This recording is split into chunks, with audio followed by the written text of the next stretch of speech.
7月，暑假开始，江门五洞村迎来暑期客流高峰。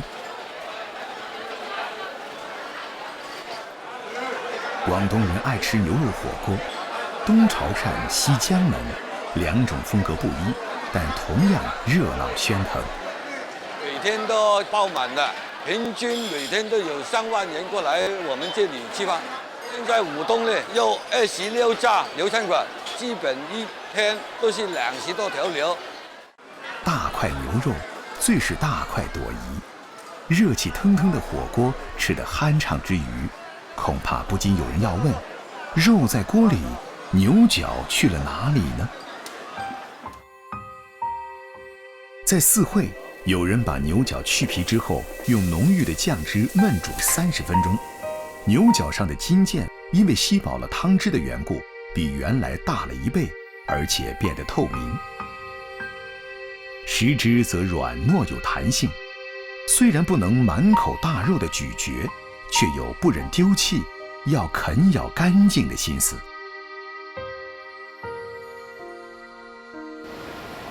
在恩平，当地人对牛角有完全不同的理解。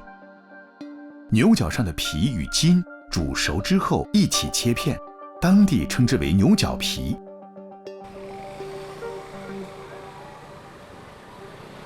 恩平人吃牛角皮，大概从上世纪60年代开始。买牛腳皮係嘛20蚊。哦。它这个牛角皮怎么样？味道？好吃啊，特意過嚟買嘅。宵夜呢啲啊嘛，送啤酒一流嘅。兩公婆啤嚟噶嘛，脆脆地啊，韌韌地咁咯，熱水嘅香嘅。賣咗27年啦，男女老少呢都愛食牛角皮。每晚的夜市，牛角皮是当地人打发时光、磨牙甜度的首选。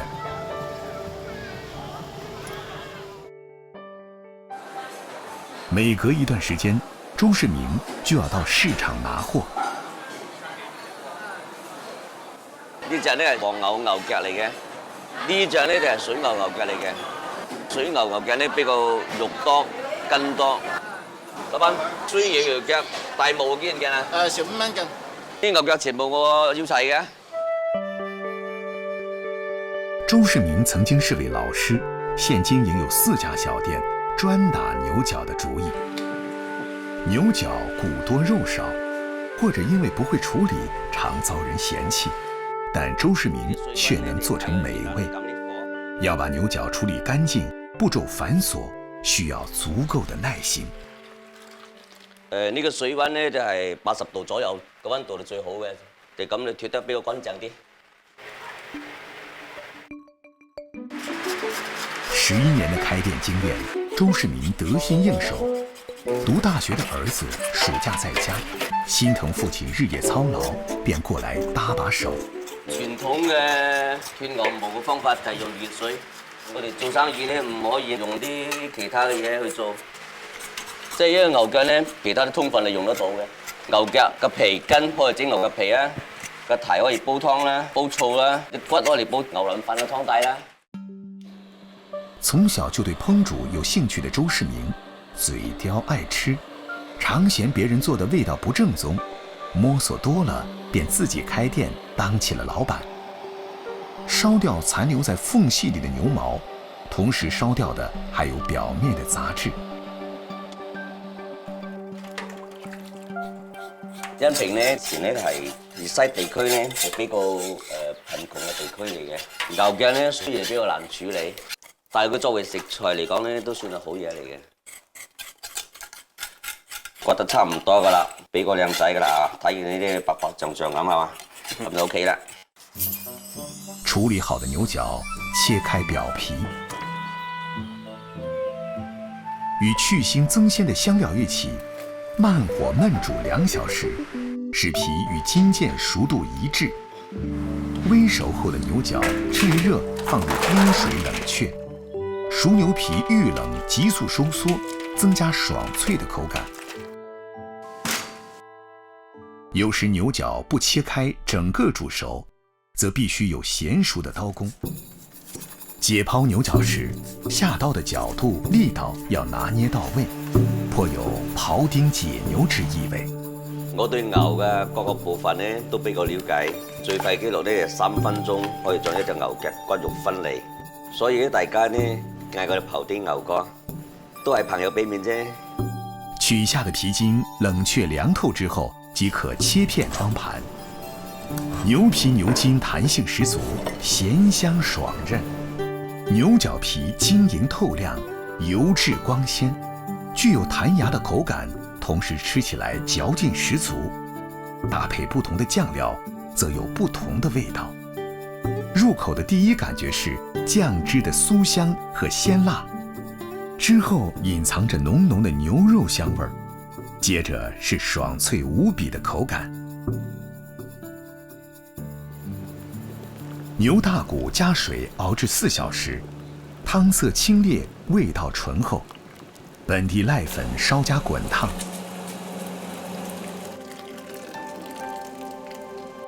牛骨汤做底，配上一碟牛角皮，美味立即翻倍。小店不大，但往往是尚未出炉，食客已早早等待，就为了出炉那一刻与美味的邂逅。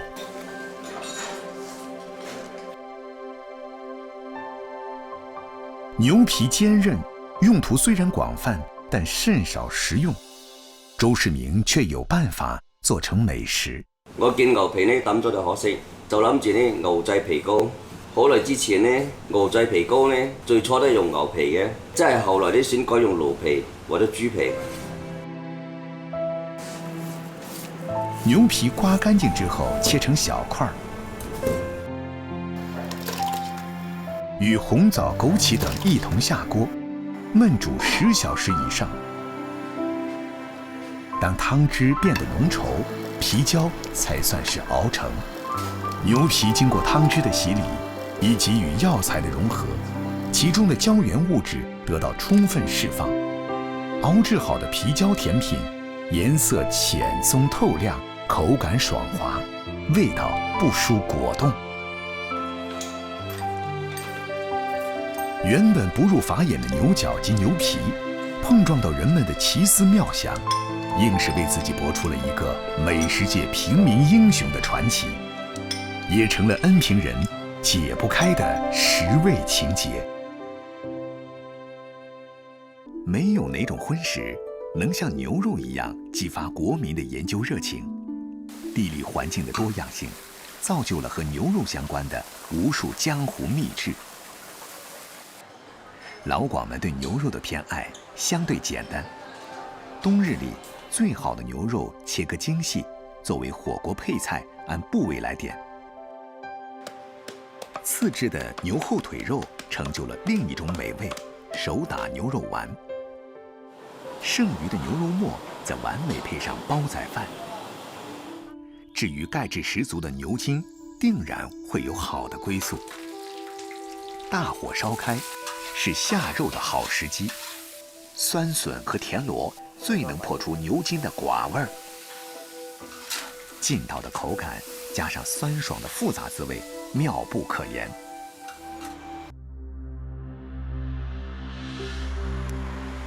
高燕來養的雞主要供應自家的飯店。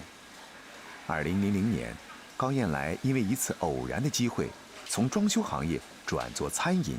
有一個晚上回來的時候，剛好袋裡是沒有錢，就去到我朋友那個店，和他賒了一個雞。我們呢做醃雞粥，我女兒說：哇，好吃得不得了！我們就開始來賣醃雞粥。開始的時候呢，袋裡剩下不到300塊，又去賒了3個雞。煮好的醃雞粥，清香撲鼻，雞肉既嫩且滑。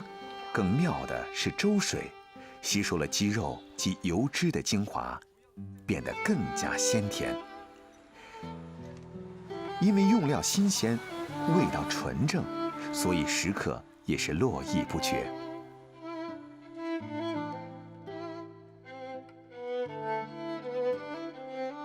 2010年，高燕來在郊區租了10畝地，辦起了農莊。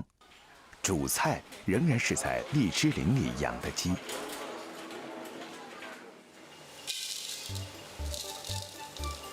盐焗鸡有300多年历史，用盐炒盐把它来焗的。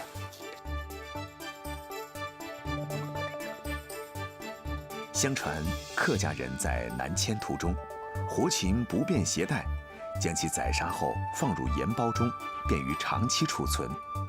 食用时再用沙包煨熟，就成为了著名的盐焗鸡。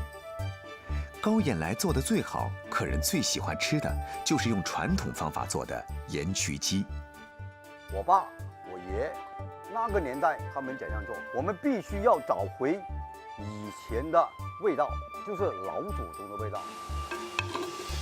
这个鸡放到上面，尽量保持食材的原味儿，是高燕来做菜的原则。现在是高火，等一下就是中火，慢一点就是小火，整个过程45分钟。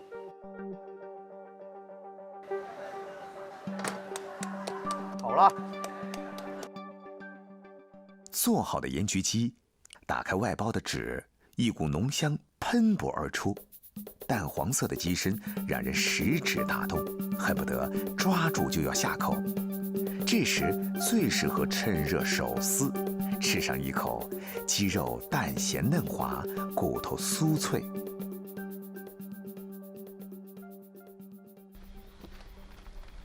高燕来除了做盐焗鸡拿手之外，另一道惠州客家的传统菜式也被他用来招待客人。做这道菜得用上好的鸭蛋，这里好多蛋哦。哇，这个蛋可以哦，那个蛋青可蛋了，钙质啊特别丰富。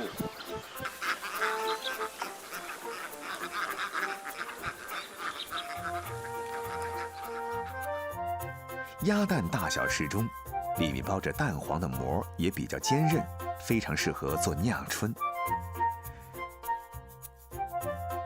酿春在客地历史悠久，是为小朋友庆祝生日的专有食品。做酿春可是个细致活儿，高燕来做的时候，大气都不敢出一口。做个酿春给小孩吃，像春天一样生气勃勃，那个意义很深远。最主要的是不要把它的那个皮搞坏了，你搞破了以后，这个肉馅啊，它就不能包容在一起。好了，酿好了，开始煮了。做好的酿春拌以粉丝下锅同煮。高燕来煮酿春也很讲究，这个水一定要煮开，才能放鸭蛋，慢火养熟。因为蛋白熟了，肉不熟；肉熟了，蛋白就老了。酿春煮熟之后，鸭蛋粉丝的白与葱花的绿相映成趣，既清且淡。蛋解了肉的腻，肉增了蛋的香，粉丝完全就是配角。一口粉丝，一口蛋，再喝一口汤，春天就像在嘴边萦绕。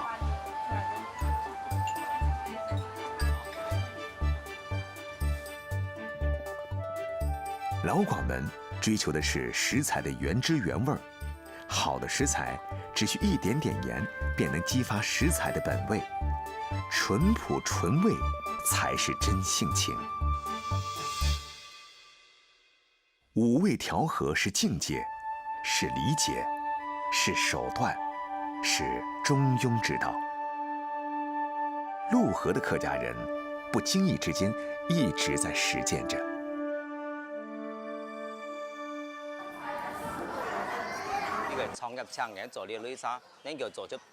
每天中午，刘世勇的擂茶店就会迎来大批的顾客，夫妻俩忙得不可开交。1990年，陆河人刘世勇从学校出来做建材生意，因为年纪太小，做生意不上路，又转做餐饮。1年前才从家乡到这里开了这家擂茶店。我有这样的一个想法，把我们这个陆河的擂茶，能够让更加多的人能够吃到这个美味的食品。没想到一做呢，就这么火了。我们每天呢，要像卖擂茶是有500-600碗的。好，为什么这么多人喜欢吃擂茶？擂茶是用什么原料制作的呢？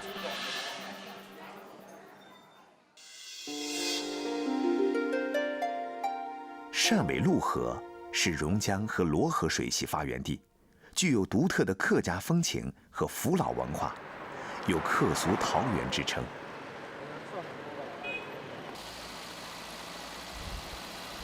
我们这里呢，大家都吃擂茶，每家每户都会做的，都是上祖一辈一辈这样的传下来的。冬至大过年，刘世勇也从深圳赶回来，和家里人一起过节。这次回家，刘世勇想要做一次特别口味的陆河擂茶给家人品尝。陆河擂茶已经有近400年历史，是客家擂茶的传承和异化，是在最初的药饮方式上改良而得，是我国最早的饮茶方式。陆河四面环山，刘世勇要到山上找一种当地人才会用的植物。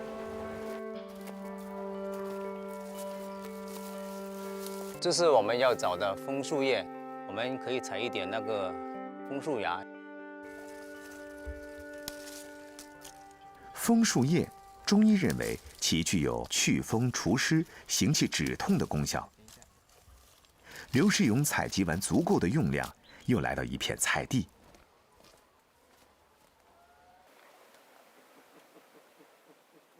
这个是艾草，艾草呢就是清明之前的艾草，它是最好吃的。擂茶里面如果少了艾草的话，就不称作是油茶了。通常说的陆河擂茶有2种，只用花生、芝麻和茶叶做的叫擂茶，用新鲜植物叶子做的称为油茶。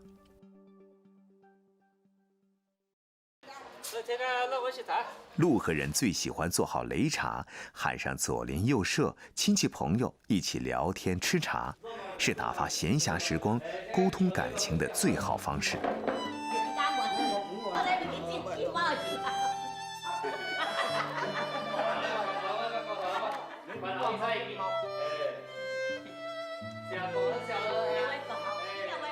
我们陆河人呢，爱喝擂茶，像这个珍珠菜、三薄荷之类，我们在门前屋后都有种一些来做这个擂茶的材料。陆河擂茶一般使用艾草、薄荷、紫苏等当地常见的中草药为原料，所以被认为具有清凉解暑、健脾养胃、滋补长寿等保健功能。正是发现了擂茶的功效，刘世勇于2013年在当地开了一家擂茶店。在刚开店时，刘世勇做的擂茶味道其实并不好。做擂茶的8、9种材料都是差不多的，但是做出来的味道不太好喝，所以呢，我就去问一下那些年长者。阿叔，你谈什样？睇學樓馬。啊，學樓馬。還有呢？枫樹葉也可以。枫樹。枫樹葉。對。都可以做。係啊。這個材料呢要30種。客家居域多崇山峻岭，张力流行，加上要经常劳作，喝茶不可能过于精细，所以擂茶在当地非常盛行。在农村，男人在田间地头劳作，女人做好擂茶为丈夫送饭是常见的风景。好，海鲜姐妹，好，拜拜。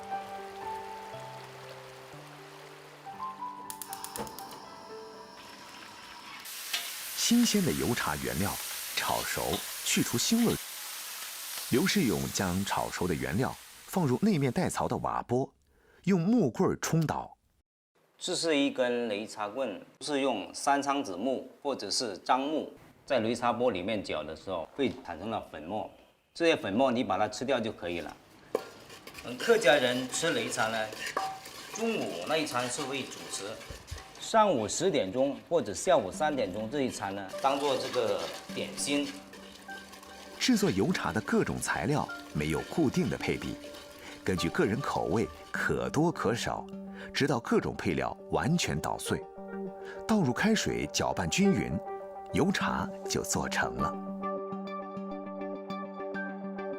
刚做好的油茶，颜色翠绿，气味芬芳馥郁，味道复杂。来，大家来，按脚啊！对。我们炒好的菜呢，又可以掺在一起吃，可分可素。薄荷的清凉，艾草的苦，珍珠菜的甘混合在一起，饮之层次丰富，既能解除油腻，又能让肠胃清爽。佐以炒米、花生仁、青菜等料，更是色香味俱佳。